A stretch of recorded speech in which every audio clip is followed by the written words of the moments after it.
আমার এখনো তোমার রান্না করা হয়নি। হ্যাঁ, রান্না করা হয়ে গেছে। এই যে এদিকে ভাত নিংড়াতে দিয়েছি, আর এইদিকে দেখো তোমার কেনে আর তোমার আব্বুর পছন্দ, মানে আমারও পছন্দ, কি রান্না করেছি আজকে। এই যে পেঁয়াজ আর ছোট আলু আর ট্যাংরা মাছ দিয়ে একদম চচ্চড়ি করেছি, পোড়া পোড়া। এই যে দেখছো তেল ভাসছে এখানে, এর বাবা গাল দিবে আজকে এসে, বলবে এত তেল দিয়েছো। আর এই জিনিসটা খেতে আমার খুব মন গেছে, বেশ কয়েকদিন ধরে মানে খাবো খাবো করে খাওয়া হয়নি, সেখানে দেখো আজকে করেছি। এই যে ট্যাঙ্গুরের মাছ দিয়ে, বড় ট্যাঙ্গুরের মাছ। এই যে মাছ কিন্তু কয়েকটাই, 4-5টা মাছ, কিন্তু পেঁয়াজ দিয়ে আর এক মুঠ আলু দিয়েছি, দিয়ে পুরো পুরো পুরোপুরি। আর এদিকে দেখো বরকির খাবার, বরকি ভেবেছে আমাকে দেখে, মানে ওর ভাষাতে মা মা করছে, আর মানুষের ভাষাতে হচ্ছে মা, আর ওর ভাষাতে হচ্ছে কি মেয়ে। তো আমাকে দেখে ভেবাইতে লাগিছে, আর এখন খাইতে দিব।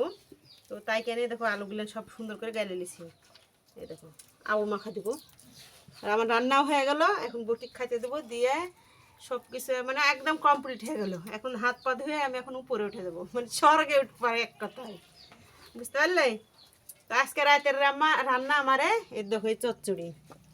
তো কেমন আছে সবাই কিন্তু কমেন্টে জানাবেন, আর চচ্চড়ি খাওয়ার সবার জন্য দাওয়াত রইল, সবাই আমাদের বাড়িতে চলে আসবেন।